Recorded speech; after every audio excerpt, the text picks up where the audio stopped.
give a warm round of applause to Detective Tara and Officer Lamont. Good morning, everybody. How we doing? Come on, let's do a little better. How we doing? You guys get to get out early. We got prom tonight. See that everyone's coming in dressed all nice. They're ready to go. We want to get through this. All right, we're here to have a good time, but also send a serious message. Okay? We do know that some people have been through some tragedies, and this could be a lot, but you guys are a family. Okay? You're supposed to support each other and be there for each other. Okay? I want to, again, just say good morning to everybody, and thank you to the Lawrence administration, your teachers, and staff. We do this for you, okay? We do this for you because we care about you. We want to make sure that your prom is a great prom. We all had our prom. We had fun. We're kids too. We want to make stupid decisions, but we got to learn that we can't, okay? And that's where you guys come in to help each other out. You ever see someone looks like they're not making a smart decision? It's not uncool to step in and be like, yeah, that's not cool. I don't think you should do that. Because it's that one person that does that that makes a big difference. It may save someone's life. Stop you from making a dumb decision. Again, I'm Officer Lamont. I've been with Lawrence Township Police since 2009. I started off as a dispatcher, so I got to experience both sides, being on the radio, being able to handle 911 calls, and then being on the road. It's a crazy experience, believe it or not, being a 911 dispatcher. Us as officers, we respond one call at a time. As a dispatcher, you're handling multiple calls at a time. It's very hectic for them. Now imagine a dispatcher getting a call of a crash of this magnitude, saying possible fatalities, multiple injuries. And then another call comes in, and then another one, and then another one. It can be very overwhelming. But they handle it. They're professionals. Prom season is one of the most dangerous times of the year. New drivers. Prom season goes from April to June. Okay? You're getting more and more drivers on the road. Newer drivers. 16 to 24-year-olds. You guys don't have experience yet on the road. You feel that power on your hands and you're like, you know what? I want to go out and have fun. I want to go fast. It sounds cool, but it is dangerous. Being out there in different conditions. Rain, snow. You don't know what it's like on the road. Hydroplaning. Anyone know what hydroplaning is? Yeah? Road's a little wet, go too fast, you slide. Very, very dangerous. Not a cool experience. Every day, approximately 32 people in the U.S. die from an alcohol-related crash. That's a lot. That's too many. That's approximately every 45 minutes. Think about that when you're sitting in class. Every 45 minutes, there's a fatal crash in reference to an alcohol-related incident. There's approximately 11,000 in New Jersey, alcohol-related fatal crashes. Again, way too many. In Lawrence Township, we average about 1,500 a year. 1,500 crashes, not fatals. 1,500 crashes. That's approximately 4 to 5 every shift. Some days more, some days less. It's a lot of work to handle all these crashes. Again, this is for you. We want you to go out. We want you to have a good time. All right? We want you to go to the prom, dance, have good memories, not bad memories. We want tonight to be a fun, memorable night.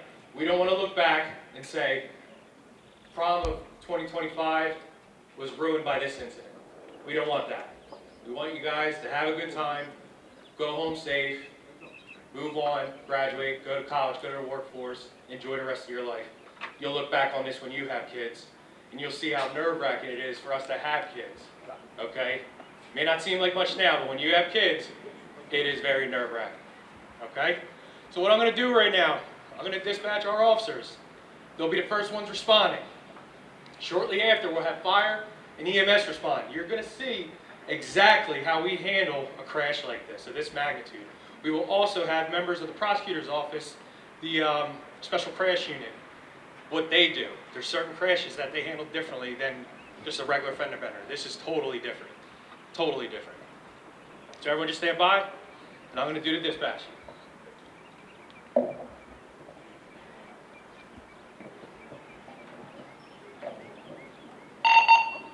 to the special.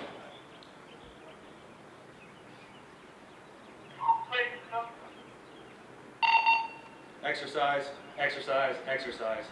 We have a report of a 2-car motor vehicle crash, multiple injuries in front of 25, Prince of Pike at Lawrence High School. Please start sending units to the scene. Right now, you're going to start hearing sirens. They're doing a priority 1 response. Lights and sirens is a priority 1 response. When we're on our way to a scene like this, we are going through a medical checklist, a mental checklist, I'm sorry. We're trying to prepare ourselves, what we're about to go into. What are we going to see? What do I got to do next? What roads do I have to close?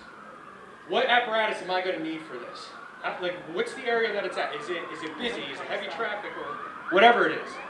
All this stuff is going through our minds right now. Our adrenaline is pumping every time we go to a hot call like this. So you're going to see them coming in. As they start to approach, pay attention and watch what they do.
Anyone that's unconscious or anything.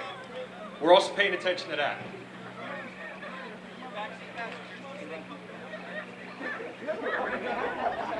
So again, they're pulling the passengers out. They're starting to assess the situation, check on them, check on their well-being.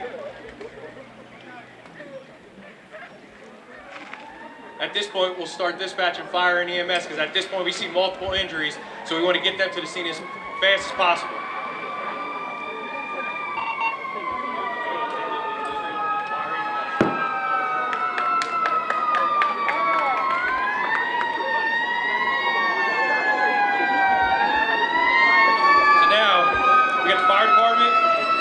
Coming in.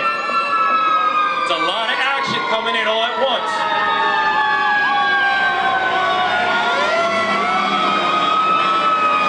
These guys are going to start coming in also to assess the situation. We need to see if we need to extract anybody from inside the vehicle. There's certain tools and devices that they have, equipment-wise, that we do not.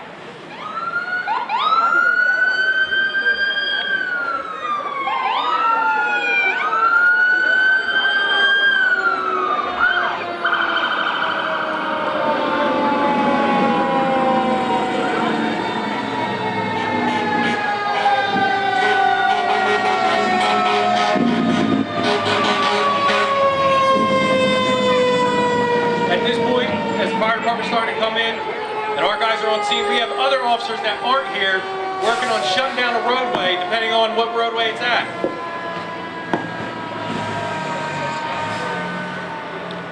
And as you can see, with a day like this, it's a little cooler, it's not too hot, but imagine a 90 to 95 degree day in July or August, all this gear on. Some of you don't know, our vests are approximately about 25 to 30 pounds. Fire department, they have probably over 50 pounds worth of equipment. Now just imagine all that stuff on them. Also having to pay attention and handle this situation.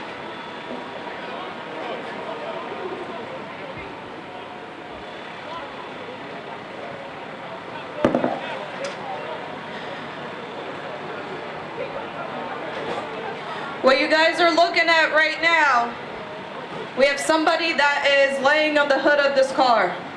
As you can imagine, she's not moving, which means that she is most likely dead. However, we can't determine that as police officers. That is the role of EMS and ALS. What they do is they will check her pulse. They will make sure that she no longer has a pulse. You guys will see that in just a moment. But until that happens, she will lay there. She will not be moved. She will just lay there.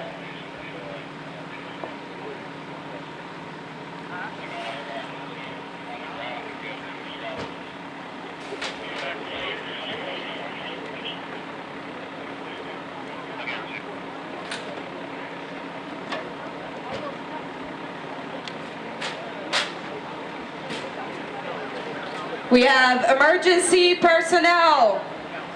They have a passenger who most likely has an injury on her neck. They're putting on a neck brace for her. Why do we do this?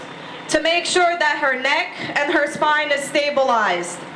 If she moves the wrong way, there's a possibility that she may never walk again. So it's very important for all of us to understand, all the officers understand that once there is some sort of spine or neck injury, we do not move the patients. It is once again the role of EMS and ALS to make sure that they are stabilized. They're placed on a special board, as you see right now, in order to transfer them onto the stretcher. Yes. Okay, thank you. Like I told you guys, with the girl that got ejected, what you're seeing is the pack which will determine her pulse. They're going to check her pulse to see if she is alive, if she's not alive, if she's breathing. They're going to do these tests. If she is not alive, she stays there. She will not be transported to the hospital. She is going to be removed eventually, which I'll talk about later. But those are the special tests that they do on patients that no longer have a pulse.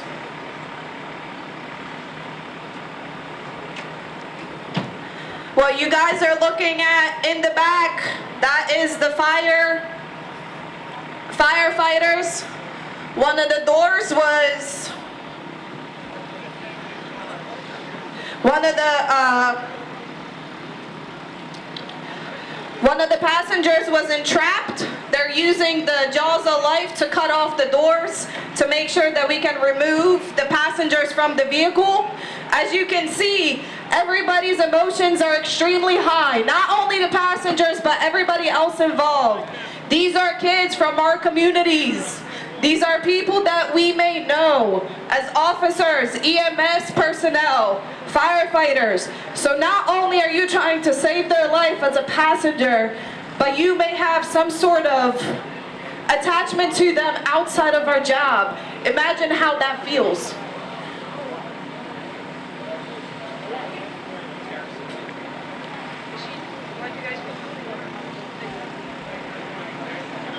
Okay.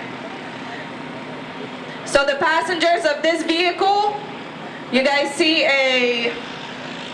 they're being covered right now. So when they are covered, because they were trying to take the door off, they wanted to make sure that they did not get any type of glass or any type of material on their face, because that's what happens.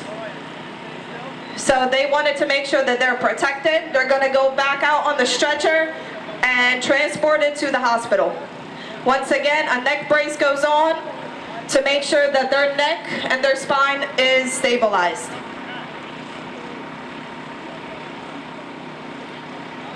What you guys are looking at over here is probably one of the most important things. So this officer, Officer Gould, determined that based off of what he saw when he initially approached the vehicle, that the driver is under the influence, or what he believes that he saw that may have caused this crash. So what he's doing right now, it's called the HGN test. This is going to determine her blood alcohol levels. This is one of 3 tests that we conduct when we believe that somebody is under the influence.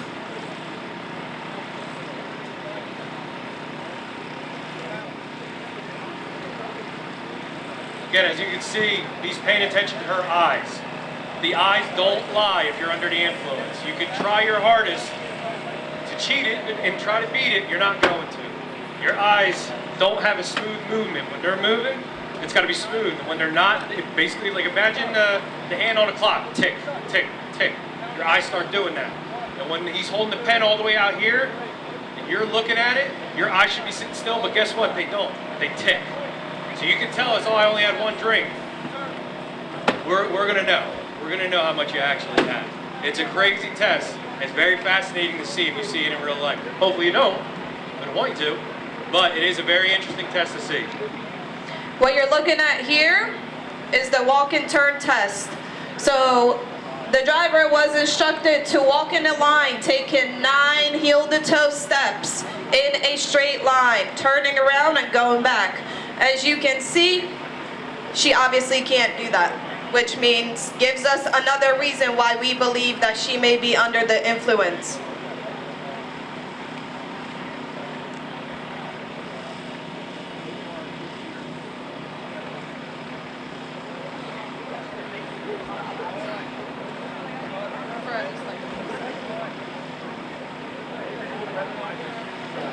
This is the third test that we administer.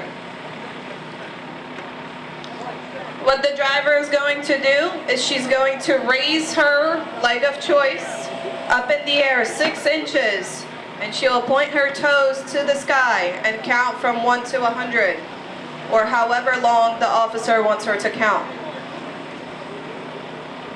As you can see, she cannot keep her balance. Once again, your physical reaction to alcohol does not lie. You may try to mask your alcohol consumption with gum, mouthwash, anything else, perfume, but your physical appearance, your brain that is telling you how to act when you are under the influence does not lie. She has been determined to be under the influence, and she will be taken to the police station, booked. There will be tests, chemical tests that will be instructed and done, where she will have to give her breath samples to determine her BAC levels.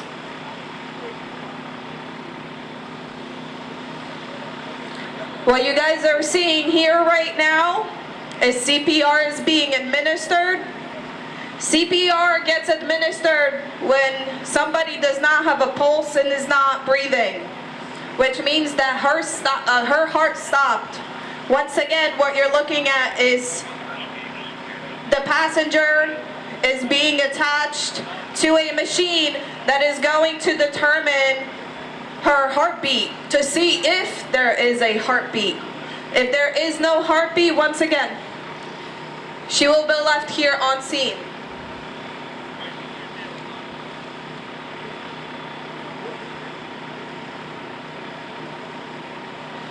Once we have determined that there has been a fatality, that this is a serious collision, we start bringing out all of the detectives from Lawrence Police Department, from the Mercer County Prosecutor's Office. On a scene like this, you will have lieutenants, you will have sergeants, you will basically have the whole police department at your hands at this scene. This is horrific. These are kids. Everybody is going to be here. What you see is the prosecutor's office. They have different ways of measuring the whole scene of what they do in order to determine at what speeds the vehicles have crashed at, how the scene happened. They will measure the whole scene. Everything is blocked off at this point.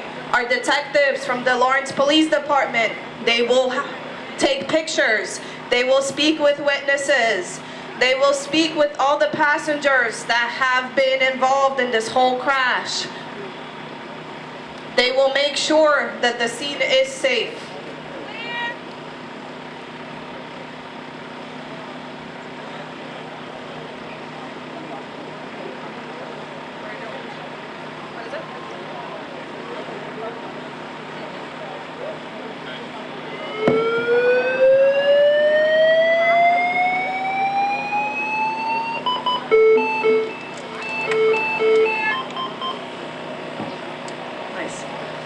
What you guys heard right there is the pads, the AED pads. They're trying to make sure that they can get her heart started again. This is the best way to get your heart going. If it doesn't work, once again, she is not going to survive.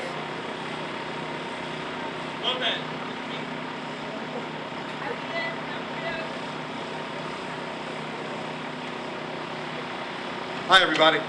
Can you hear me okay? All right, what do you guys think so far? It's okay? Have you seen it before? No? All right.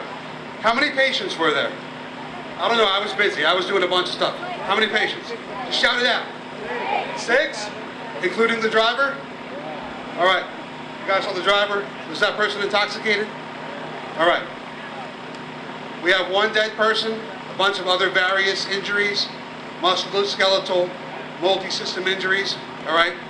In the event that this happens, everybody's gonna need their own ambulance. How many ambulances are there in Lawrence Township at one time? 3? Who says 4? How many? 1. 1 ambulance. I know, right? If that ambulance is busy and this happens, somebody else has to come to Lawrence Township to help out. Let's say 6 patients, right? 6 ambulances. They all got pretty banged up, didn't they? So that's an ambulance from Trenton, an ambulance from Hamilton, an ambulance from Ewing, an ambulance from Hopewell, and we still need more. Plus the paramedics who are going to intubate and do all the other advanced life support to get that person back. If you are hurt that bad, you will go down to Capitol Health Regional Medical Center in Trenton, and you'll become a trauma alert. And what that means is, on the way to the hospital, we got to check your entire body for injuries, because if you're altered or you can't communicate what's wrong with you, we have to look everywhere. So now you arrive at the hospital almost naked, and your parents will be waiting for you there to come find you and see what's going on. All right? This is a really big deal. And the point I want to drive home is, number 1, try to avoid this as much as possible. Number 2, if this happens on a scale of this magnitude, all your help is coming, but it's coming eventually. All right? It's going to take 5 minutes. It's going to take 10 minutes. You might have to wait while somebody else who's a higher priority than you has to go to the hospital first. All right? You guys are all young drivers. When I was a kid, it was all about drunk driving. Now it's about distracted driving. All right? Please, please, please, please, do not drive distracted. There's already enough people on the road who don't care about your safety, who have to make that left turn, who are going to roll that stop sign. You guys have to be assertive and drive defensively. All right? We don't want this to happen. All right? If it does happen, we have to do a whole bunch of stuff. And if you're not hurt that bad, you're going to get prioritized lower and lower and lower as your friends or other people get sicker and sicker and sicker. All right? So, you said 6 patients, 1 DOA. A lot of times, if we have more than 1 patient and somebody else dies in a cardiac arrest in an accident, that person doesn't wind up going to the hospital. This was a dramatization. We just want you to know, like, if there's 6 or 7 patients, we only have 2 or 3 ambulances, that person might not make it. All right? Please take this seriously. I know you guys hear this message all the time. Outside of your families and friends, there's not a lot of people who are going to really, really, really care about how you do every minute of every day. People on the road are distracted as it is. They don't care about how you drive defensively. You have to care about how you drive at all times. All right? Please don't drink and drive, and please don't drive distracted. Don't be like this. All right? Thank you.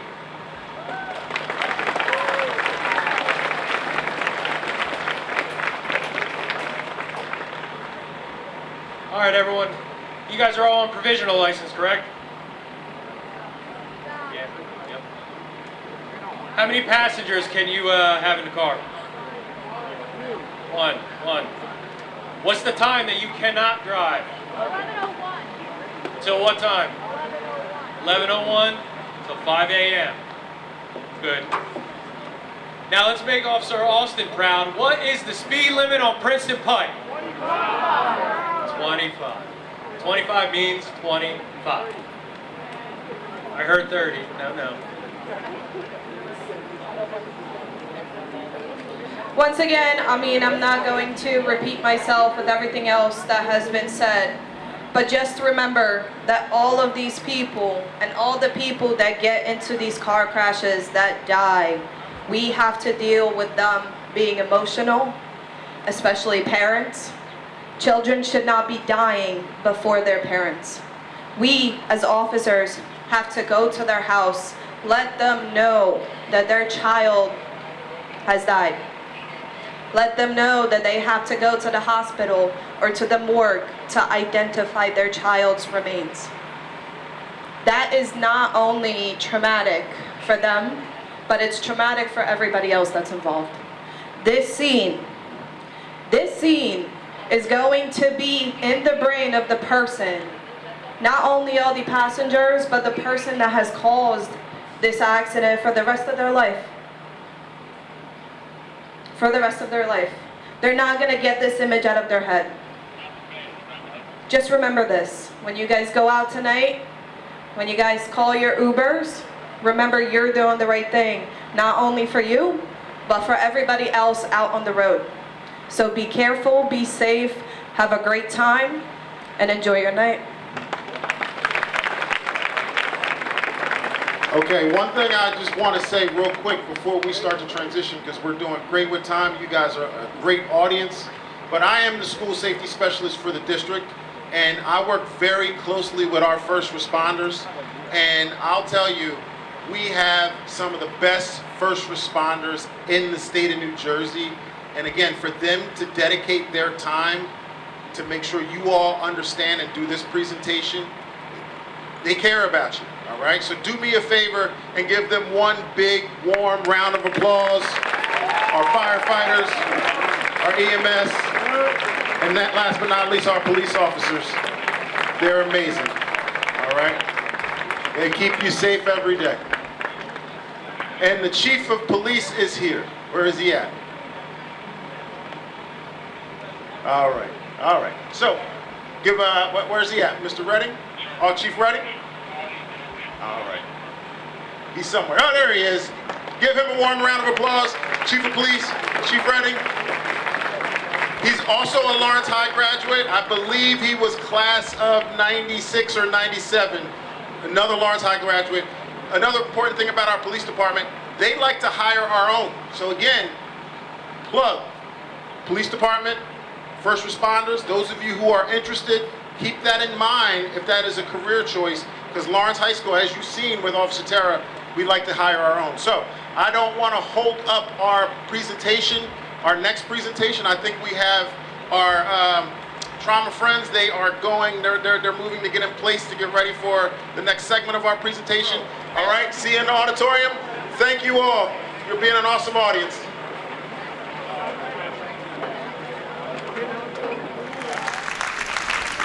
Okay, so next up, I want to introduce a good friend of mine. Every time there's an issue, and if it's a very serious issue, it's unfortunate because I'm at Capitol Health Center and I meet with this guy.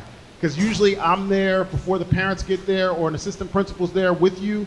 And usually it's Dr. Quinlan, if he's working, that is working with you. So there is an intimate connection here. He understands Lawrence High School. He has served Lawrence High School students. And he does this presentation every year. And I tell him, actually we had a conversation. He's like, Dr. Williams, do you want me to tone this down? And because some schools have asked him to tone it down. And I was like, listen, we want to let our students know the real deal. We want them to see the message, see what happens, right? But with that said, if you feel uncomfortable, don't feel like you have to sit through this presentation. I got guidance friends that are here, CST friends that are here, and even if your counselor's not here, just stand up, walk out, and then somebody's gonna catch you, take you to the guidance office, and that's okay. But for those of you who can kind of go through it, I want you guys to really take it in because this is the second half of the presentation. So without further ado, my friend, Dr. Quinlan, give him a round of applause.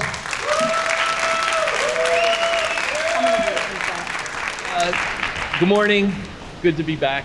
yearly, annually. So Steph's going to give us some statistics, and then I'll roll into what we do after what you saw outside. All right. Good morning, graduation 2025 graduating class of Lawrence. So this is our Operation Prom presentation. And I just want to walk you through some of the daily statistics that have unfortunately been increasing over the years. Our trauma program manager, Ashley Taylor, she is here today, and I am Stephanie Kulak, the injury prevention coordinator for our trauma team. Motor vehicle crashes, or MVCs as we refer to them, are the leading cause of death of U.S. teens. Motor vehicle occupant deaths in 2023 totaled 2,707 people, and it's up 5.9%. There are approximately 8 deaths from motor vehicle crashes every single day. Teens are 3 times more likely to crash than drivers over the age of 20 years old. Male teens are twice as likely to crash than females.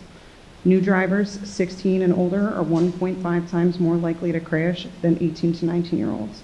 Teenagers are at the highest risk for motor vehicle accidents. MVC risk factors you can control. With Cinderella licenses in New Jersey, they kind of restrict these for 17-year-olds. But night and weekend driving, seatbelt use, and speeding, 52% of teens in motor vehicle crashes happen on the weekend, and 37 are between 9 p.m. and 6 a.m. Teens have the lowest seatbelt rate use overall. 50% of teens who were killed in motor vehicle crashes were not wearing their seatbelts and possibly ejected. Speeding, about 30% of male teens and 18% of female teens killed in MVCs were due to speeding. Teens are less likely to leave adequate space between cars as driving as new drivers. Some of the impaired driving risks aren't just alcohol and illicit drugs. It may be over-the-counter medications or even prescribed medications, inclusive of alcohol, wine, beer, hard liquor, Benadryl, sleep aids, or certain cough medicines can make you sleepy. ADHD medications, opioids, sleeping pills, and anti-anxiety meds may cause drowsiness, as well as illicit drugs, marijuana, heroin, cocaine, and ecstasy can all alter your perception while driving. Risks of drinking and driving.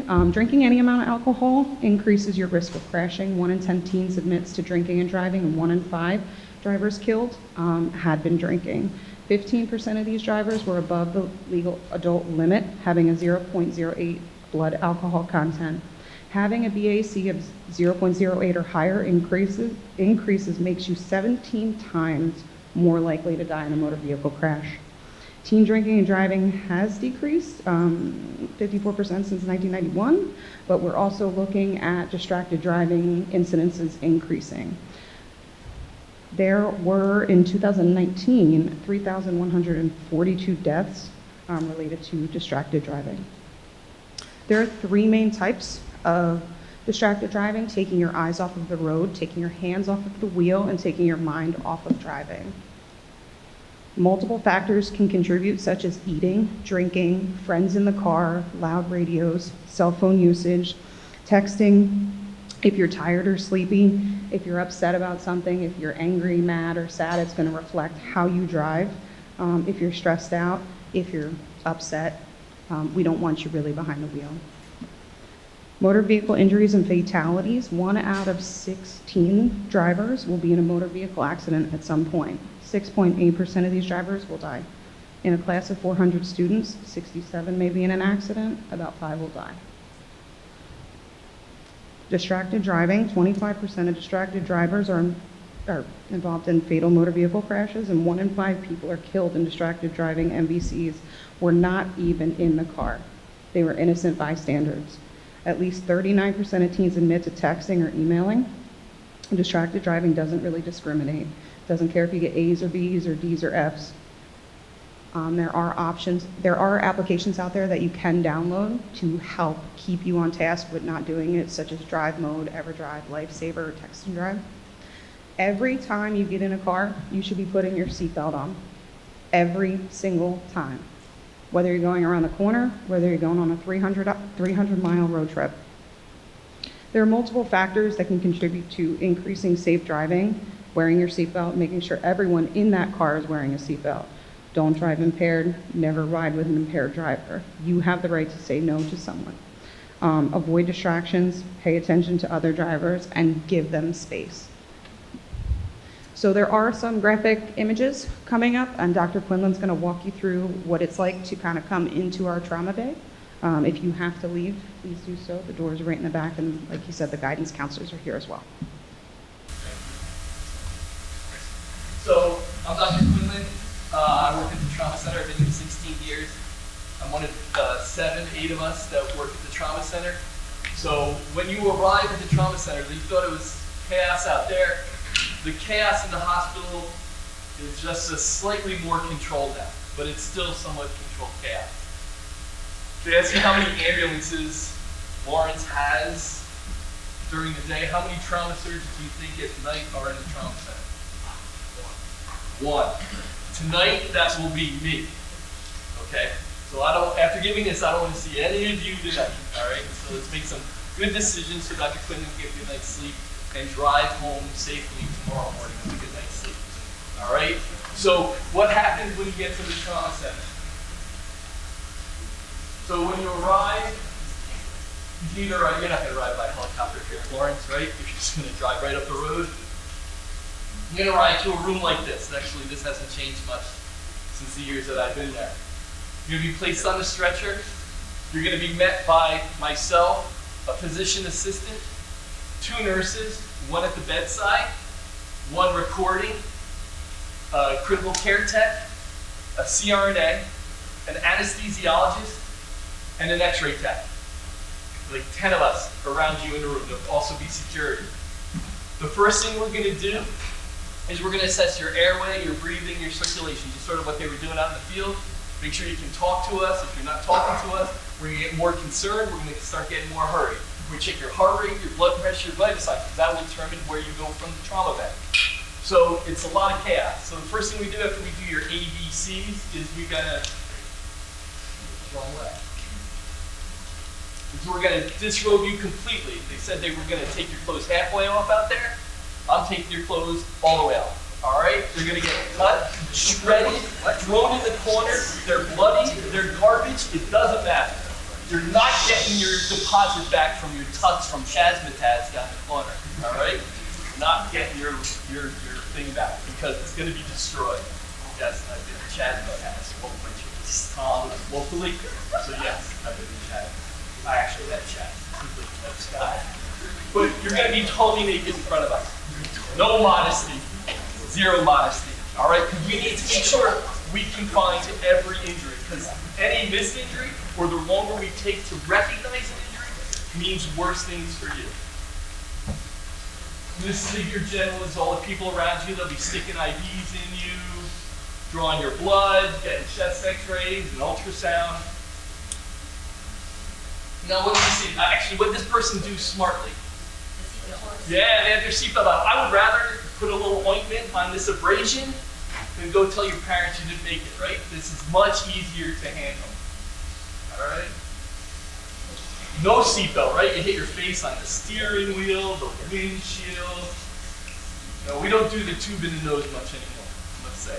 All right? The tube in the nose is a little ancient, but if you ain't awake enough, you're going to get one eventually. Neck brace, the collar, that stays on until we can make sure you have no fracture. This guy is on a breathing machine. He's got a tube hanging out of his chest, probably from a collapsed lung or blood in his chest. Those who've done right in the trauma bay, the big bandage on his groin is probably because someone tried to put a line in, but he might have been too hypotensive, not enough blood pressure to actually get it. A lot of blood on the sheath. All right, your leg can be backwards. Not always the best, right? This usually happens by you trying to slam on the brake and all tensed up. And if it's open like that, you need to go to the OR within like 6 hours or so we can wash it out so you don't get oxygen. Now, if you're lucky enough to have a good enough blood pressure that I don't need to rush you to the OR, I can take you to CAT scans. All right? CAT scan, run you through it, find out what's wrong with your brain, your neck, your innards. Now, this is where I get a little choked, okay? The next place I can take you if you are hypotensive is the OR, okay? If your spleen's ruptured, your liver's bleeding, your bowels are all messed up, you can go to the OR. Annie, who's had a job that's had like multi-generational people, like at a summer job? Anyone ever had that woman that had been there maybe a while, that took you under her wing, maybe made sure you had like juice or cookies, right? Annie, I was 39 years old when I took my job here in Trent. Annie was a generation ahead of me. If I had a bad day, a long case, came out at 7 o'clock instead of leaving at 5, and I sat down to do my post-op paperwork, Annie brought juice and graham crackers. There's graham crackers everywhere in the hospital, I'll tell you that.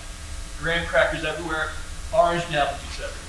She would make sure that you had that after every case. Annie worked 50 years as a nurse. Annie retired and was living in Bucks County with her daughter and her granddaughter, driving on a Tuesday afternoon. Tuesday afternoon, hit by a drunk driver and killed. Tuesday afternoon, after 50 years of service. So it affects us all. It still makes me chilly today, because we've all got the news in the hospital now because we were working. So, please. So, if you go in the intensive care unit, also another scary place, monitors, ventilators, something's always alarming. You got a lot of family support, you got a lot of nurses, it's a lot of work, patients are sick. If you're lucky, you go to the surgical trauma unit, regular floor in the hospital. You don't want to wind up there, obviously. But as they were saying earlier today, as the officer was saying, this happens every year. It seems to have happened more recently than it has in the past. In not only just, but for our county especially. And they're not even all of our students sometimes. Last year, 2 towns over, just before they left for college, 2 kids left a party, middle of the night, wrapped their car around a tree. One of them didn't make it. This year, this very year, last Tuesday after Memorial Day, 3 teens from a high school in South Jersey, returning from prom weekend, 12:40 on a Tuesday afternoon, crossed the line on 31, run head on to another car. 3 students, 1 died. 2 made it. So the one that's dead, obviously we gotta find his family. Luckily they get an ID, they call him, family's 40 minutes away. They come in. Now, it's my job, it was my job to tell that family. Now I can practice all I want. I can sit there, Mr. and Mrs. Smith, sorry, your child was found, blah, blah, blah. I never want to do that. It is extremely difficult, okay? Right now I have no water in my mouth. Just telling you the story, I literally dry as hell. So, this is something that we don't want to do. Never want to do. All right? So, tonight, my goal, with your help, is to sleep from when my partners go home at 4 o'clock in the afternoon. It's 8 o'clock in the morning when they show back up and not see a single one. That's all I want you guys to do. Next chapter of your life. Okay? School, trade school, military, whatever the heck you want to do it for as long as you can. I graduated high school in 1987. It's been a while. I will tell you that before I was done college, 3 kids in my yearbook had already died through college, through alcohol-related incidents. So take this information now so that you make good decisions going forward. Because life doesn't stop, and good decisions shouldn't stop, and no one should make the mistake that cost them in their life. Okay, so have fun tonight. All right, I know that's a lot, but have fun tonight, enjoy. Uber didn't exist in 1987. To me, driving should be a 0 event these days. 0. There are way too many. You gotta remember, your parents, all up here, we're the mad generation. We're the mothers against drunk driving generation. So your parents got all this in school from that. If you call them and you made a mistake and you're intoxicated, you call them for a ride, they're gonna pick you up because no one did when we were kids. No one did this for us. So please make good decisions. Never drive drunk. Never drive with someone who's drunk. Pass, okay? Because that's what's happened recently too. That people get in this car with someone they didn't know was in the car. All right. So have a good time tonight. All right. All right, thank you, sir. Thank you, Dr. Puebla. That was a powerful presentation. Okay, so again, moving right on to our next phase. Gonna have you guys, they're gonna disconnect. And we saw the scene outside. So this is kind of a continuation from the scene, and it's kind of gonna lead into our student presentation. Some people I forgot to acknowledge are our student actors. Those are our students. Some of you know them, probably they're your friends. So they decided to help us put this together. So I'm gonna turn it over to Mr. Duff, Judge Duff. He is gonna help us out. We are ready. Give him a round of applause.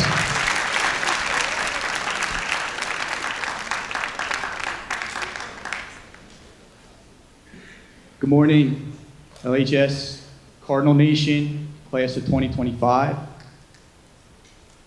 Some people from the crash scene go to trauma, others come before the court. That's what's going to happen now. Bring the defendant in.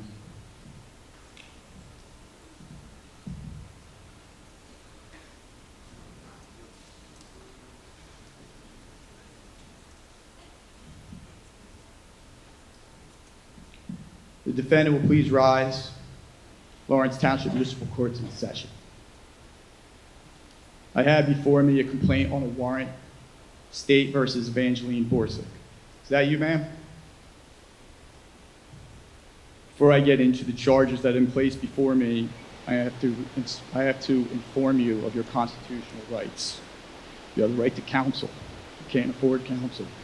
They'll be provided for you. You have the right to remain silent. I implore you to exercise that right when you're before me. We are being recorded. Everything you say can and will be used against you in the prosecution of these charges that have been placed before me. I have before me, Ms. Borsick, a number of charges. Some are indictable, which means that I have no jurisdiction over, this court has no jurisdiction over those charges. They will be handled at the New Jersey Superior Court up in Mercer County.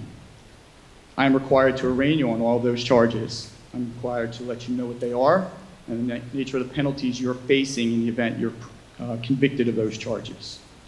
I note that there are also a number of charges, disorderly persons offenses, as well as moving violations, that this court has jurisdiction over and will exercise after the indictable charges are resolved, if they're not resolved, up at the Superior Court. I'm going to inform you of those charges and the penalties of those charges upon conviction.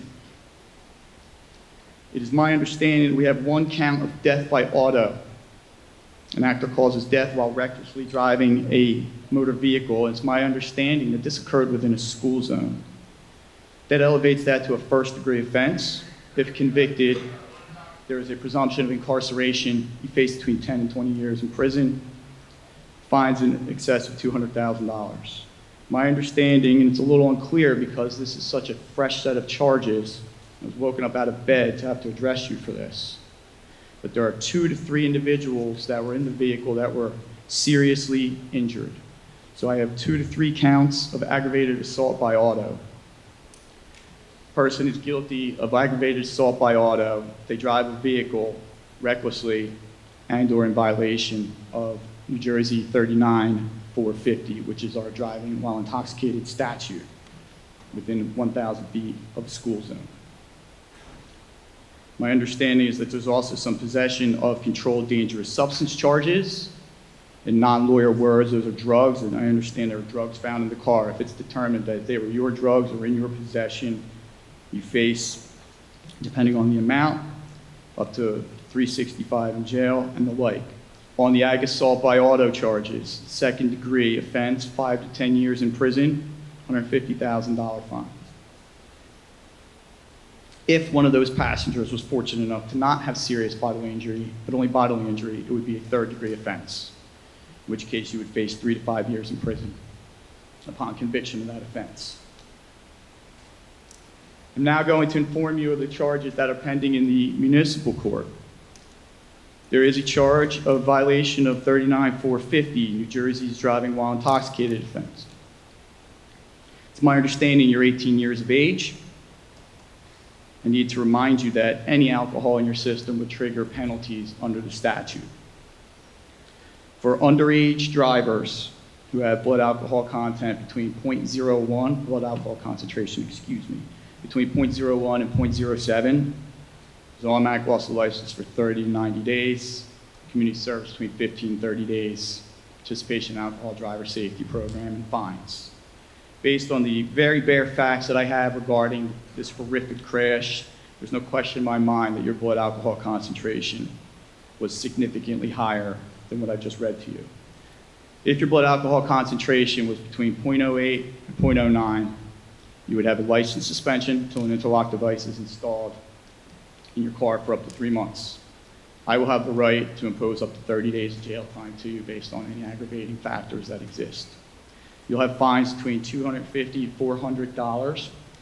You'll have $1,000 surcharge in motor vehicles. You'll have to pay fines. Intoxicated Driver Resource Center, it's an IDRC fee. You'll also have to do between 6 hours and 2 days at the Intoxicated Drivers Resource Center. You have a $100 drunk driving fund fine, $100 to alcohol education rehabilitation fund, $75 to neighborhood services fund as well. If your blood alcohol concentration is found to be between a 0.1 and a 0.14, you'll have a license suspension until the interlock device is installed between 7 months and 1 year. You'll have to have that interlock device. Again, I can impose up to 30 days in jail. Fines increase between $300 and $500, and all of the other fees I just read off to you will apply. If your blood alcohol concentration is 0.15 or higher, and I have a sinking suspicion it may have been based on the facts alleged in this complaint, you'll have a 4 to 6 month driver's license suspension, then interlock device for 9 to 15 months, all the same fines that I read to you. As I'm leaping through some of these summonses, I note that there was also an allegation that you were using your cell phone either to text or call and the like. I will tell you that is an aggravating factor in considering recklessness on those criminal charges with which I've informed you. Also carries with it certain other penalties of fines and the potential for suspension of your driver's license just as a motor vehicle offense. As I indicated to you, the indictable charges, this court has no jurisdiction, so I will enter non-guilty pleas as to those charges.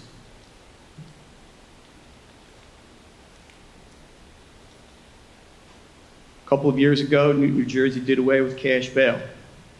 At this point in time, I have to remand you to the county jail. You will have the right to a detention hearing within 48 hours of remand. At that detention hearing, the Superior Court judge will have to consider a number of things. Whether to release you on your own recognizance pending trial, whether you need to be assessed with certain pretrial monitoring conditions. They can range between having to check in with pretrial services between once, 2 times, 3 times a month, or wear a bracelet with GPS and geofencing on it, depending on the severity of the risk factors that you present to this community, not just in Lawrence Township, but Mercer County as well. You may also have detention pending disposition of those charges. A public safety assessment will be conducted and different risk factors will be assessed. 2 of the primary risk factors for you, young lady, are the fact that these are violent offenses under our state statute and the fact that they have been allegedly committed by somebody who's under 20 years of age. That's not for me to determine, that's for the Superior Court judge, but I thought that it would be important for you to know that that is what you're facing at your detention hearing.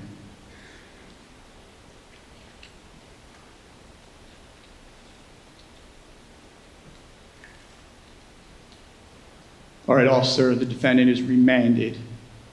Court is out of session.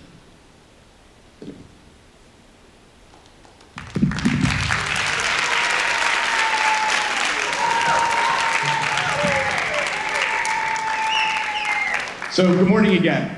As I said, my name is Brian Duff. I live in Lawrence. I've actually coached a number of your older siblings, brothers and sisters, as I have two children who grew up here in Lawrence as well. And I know a number of your parents. I do this every year. It's important to me. Dr. Quinlan's 1 or 2 years older than me in time, but everything he experienced, as he explained in his teenage years and coming out of high school and college, I can echo that sentiment. You guys have just completed a significant portion of your life, completing high school, right? We have graduation in, what, a couple of weeks, 2 or 3 weeks? Am I right on that? My recollection's pretty close on it. So, you're not even finished with high school when we talk about prom, okay? So, good decisions. You're going to hear it. It's going to sound like a broken record today. Each year when we do this, the hope is that one person makes a better decision. He mentioned Uber and Lyft. We didn't have Uber and Lyft. So when he says a zero event, that's medical terminology for something that should never, ever happen. There should be 0 incidences of such an event. In my day job, I actually represent people who are injured in crashes. And I've represented people who are injured in crashes, like you've seen on that PowerPoint. They mentioned, I believe Dr. Quinlan mentioned, the event that happened last year, shortly after graduation, a couple towns over. One of the boys in the car died. The other boy in the car was just sentenced a couple weeks ago. Their lives changed forever, as are their family members and their friends. Nurse Kulak, that was excellent. I don't know where you are. She updated some of her statistics. Here's what we see in both the injury side of things and in the criminal justice side of things. We have seen an exponential increase in severe injuries and crashes from people who have distracted driving, and the single biggest distracted driving factor that we're seeing is our phones. It's texting and driving. Texting and driving, talking and driving, putting our Spotify on in the car when we're driving and the like. So I can tell you, just having practiced for almost 28 years, that we used to see severe injuries, deaths, and the cause from some of those crashes were things like drugs and alcohol. And we're starting to see that more of them are happening as a result of distracted driving. So as a parent of 2 early 20s, I can say this to you, hopefully like your parents' best interest in mind. Please, there's no text that you're receiving or sending that can't wait until you get to where you're going. Because if you don't get to where you're going, you may not get to send that text because you're sending it when you're driving. We just don't want to see that for you. So again, I thank the administration and staff here at Lawrence High for inviting me to come here and talk to you a little bit about some of the criminal consequences, but also some of the human consequences that happen from some of these horrific adverse events. I thank you, the students, for taking a couple minutes to listen to me. Like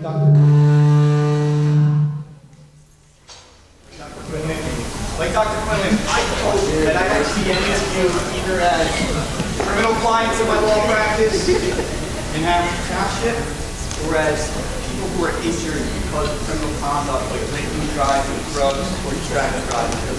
So I know some heavy stuff today. I know you have the prom. It is a fun event. I wish you guys well. Have a good time. And as I tell my kids, have fun and be safe. They're not mutually exclusive. Thank you very much.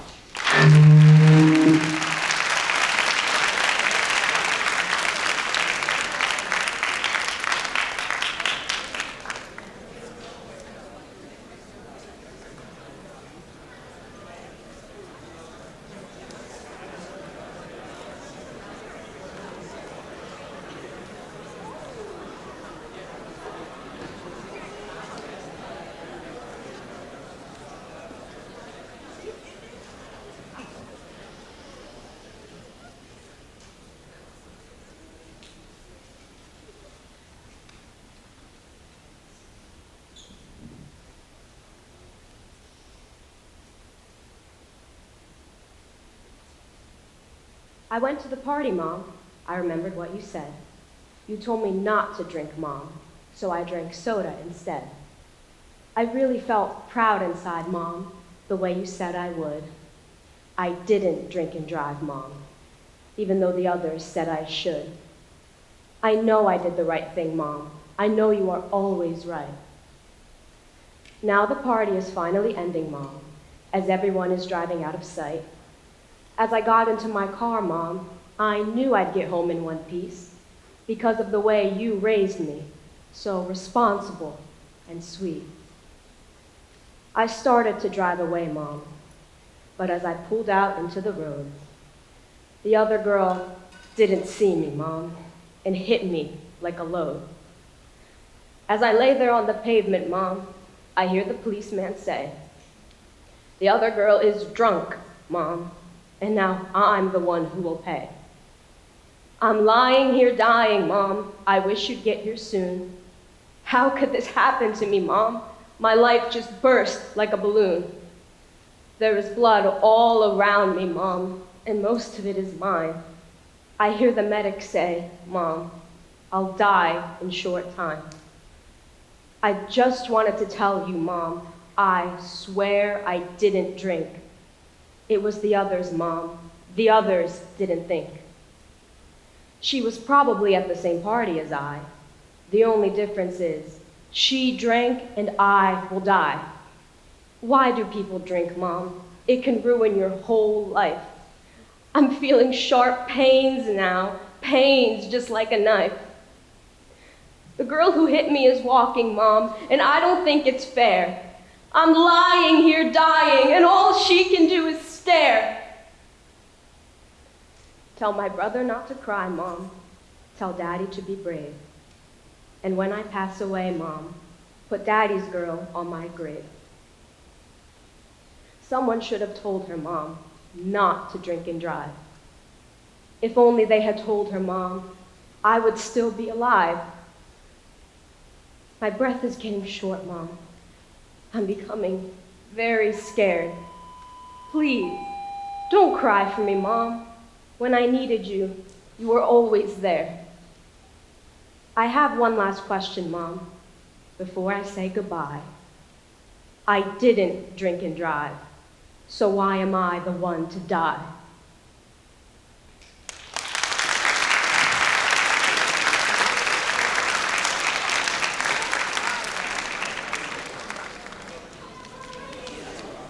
Thank you. Can we give another warm round of applause for our actors?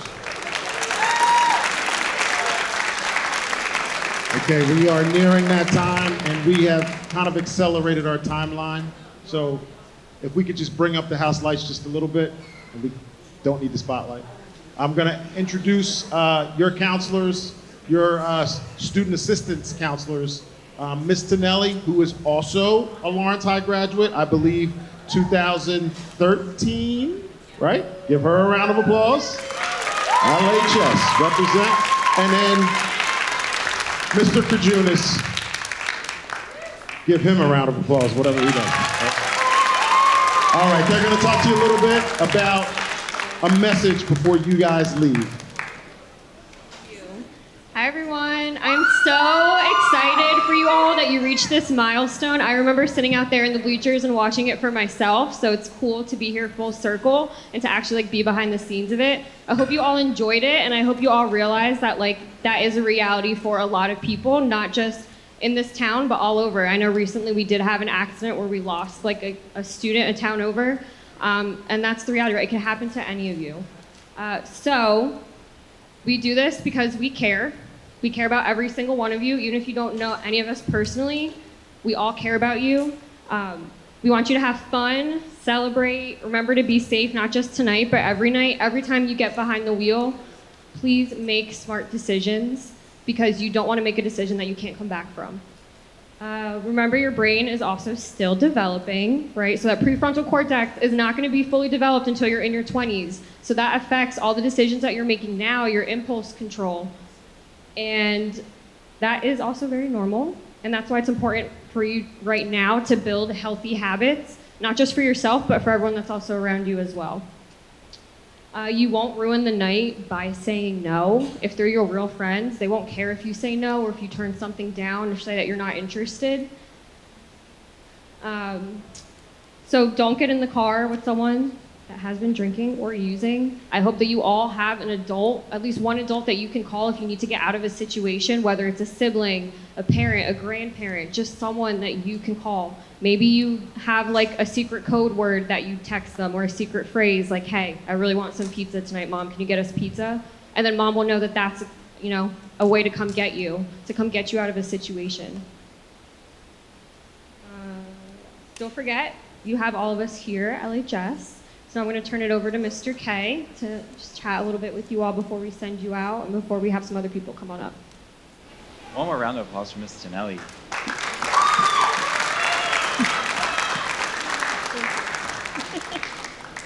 I truly don't believe that students or anybody goes out at night or goes to a party or something and intends when they're going out for anything like what you've seen today to happen, right? That's never our intention. We want to go out, we want to have fun, we want to do all those things.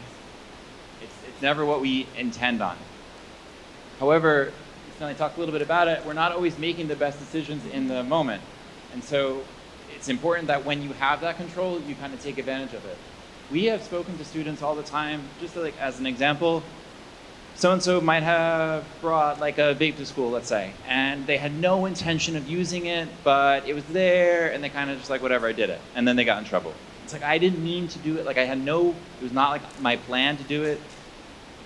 But when they woke up that morning, they kind of said like, I'm gonna, I'll put my phone in my bag, I'll put my wallet in my bag, and I'm gonna throw my vape in my bag. And it's like, in the morning, that's when they had the control.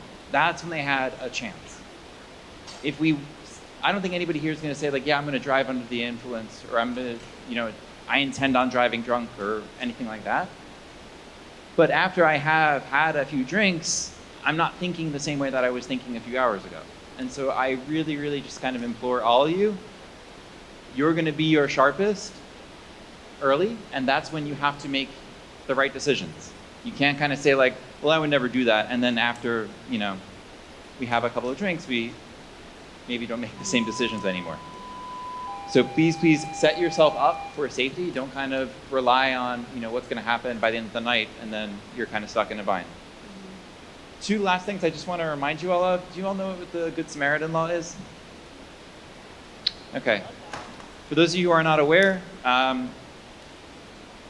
if me and my friend are out and I see my friend is maybe we've done something we should not have done that was illegal, and I see that my friend's having a bad time, maybe I know that they're really sick, I know that something might be happening to them, and I'm feeling like, well, I feel like I need to get this person help, but I don't feel really comfortable calling because I'm about to say, hey, 911, me and my buddy were drinking and I'm 18 or I'm 17 and I shouldn't be doing that.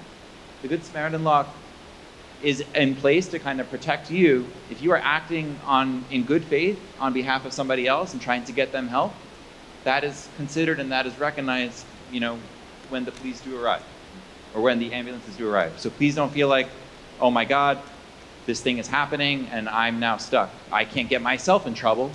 So I have to kind of, we'll try to handle it ourselves. Please do not do this. Please, reach out for help. Make the call. Yeah, it's never too late to kind of do that. Yeah. I know that a lot of us will head out to different places this weekend. Some of us going to Pennsylvania, especially. Just try to be mindful of your drug and alcohol laws wherever you're going. Obviously, for anybody in this room, it's illegal. However, enforcement, attitudes regarding it, these things might look very different if you go somewhere else. And so, I'll be honest with you. In Lawrence, I see a dispensary on Route 1. Mm-hmm. I see vape shops all over the place. It feels very much a part of our culture. If you are going somewhere else, and that's not the case, enforcement and all that stuff might look very, very different. So please, please, please be mindful of that.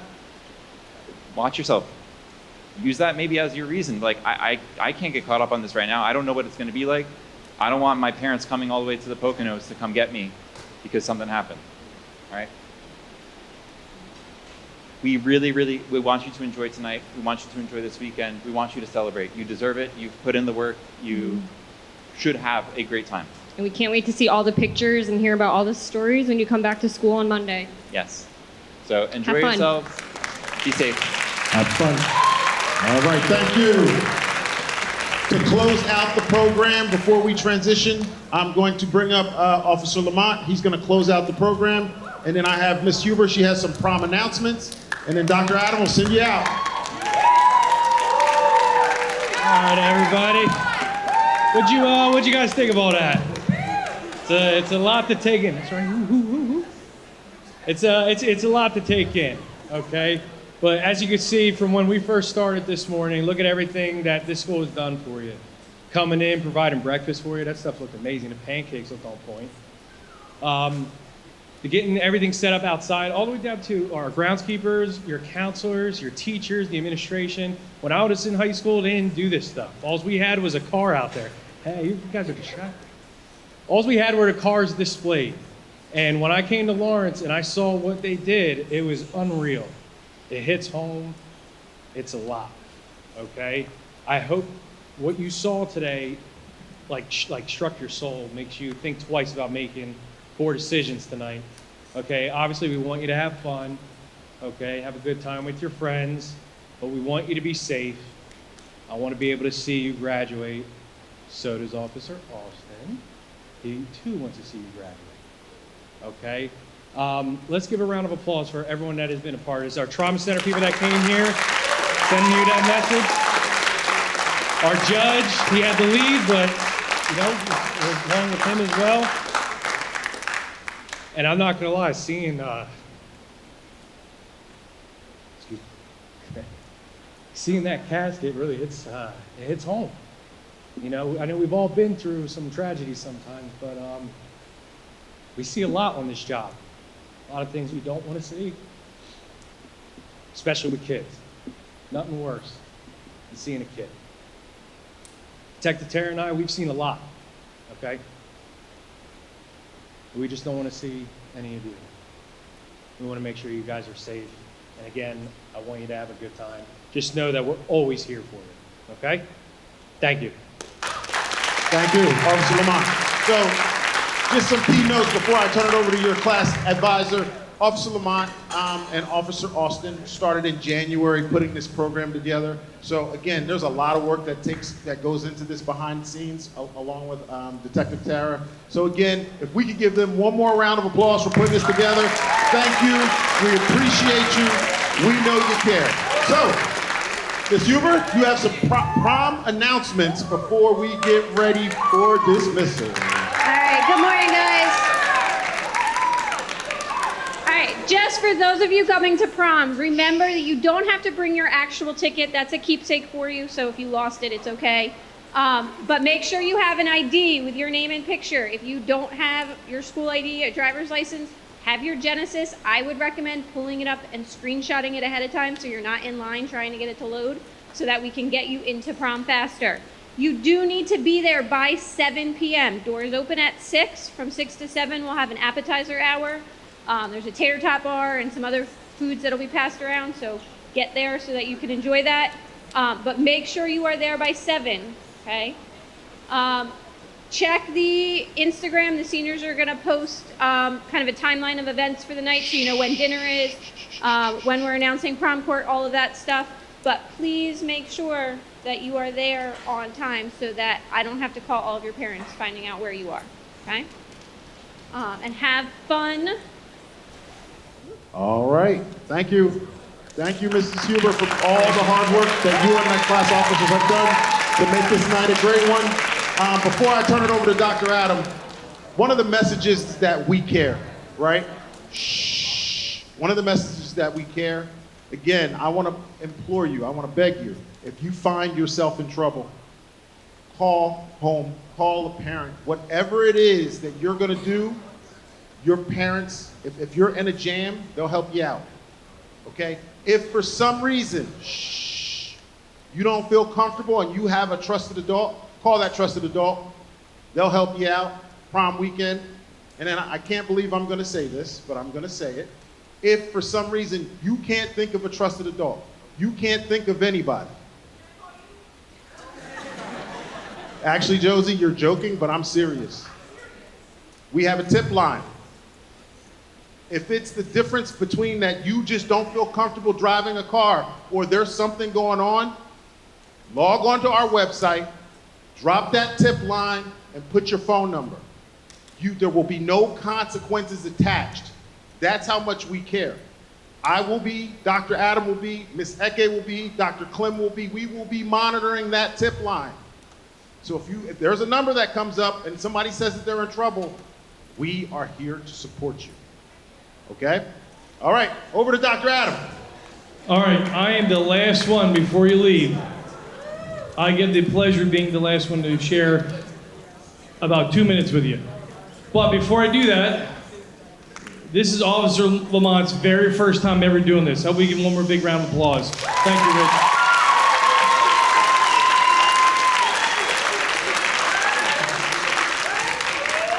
As he said, the people in this room, the people that are here all days are here because of you, because we care about you. But as much as we care about you, we got to hold you accountable too, because you had to do the right thing. I don't give a long speech here because this group, I don't think I need to. I think you know what's right, what's wrong. I will share with you very honestly and very upfront with you is that Officer Lamont is still Officer Lamont. Our police department will be with us tonight at prom with me. If at any point tonight we feel that you might be under the influence at the prom, or you have drugs and alcohol on you, please know something. There's about 400 people going to prom. I don't deal with it at the prom. You go with Officer Lamont. He will take you to the police department there in Pennsylvania. You don't come back to Lawrence, because we're in Pennsylvania. It's now a crime in Pennsylvania. They will turn you over to the police in Pennsylvania. That's the reality of the situation. I have never had to do that. I never want to have to do that. Please do not put myself or any of the people here running prom tonight in a position that we have to do something we don't really want to do. It's a choice of yours. You've heard that word choice a lot today. Go, have fun, have a great time, make memories. The memories that you want to remember and talk about for a lifetime with your friends and family, not the ones that you're embarrassed to share with anyone. Have fun today, enjoy prom, enjoy being together, enjoy these moments with your friends and family here tonight. Have a great day, everyone.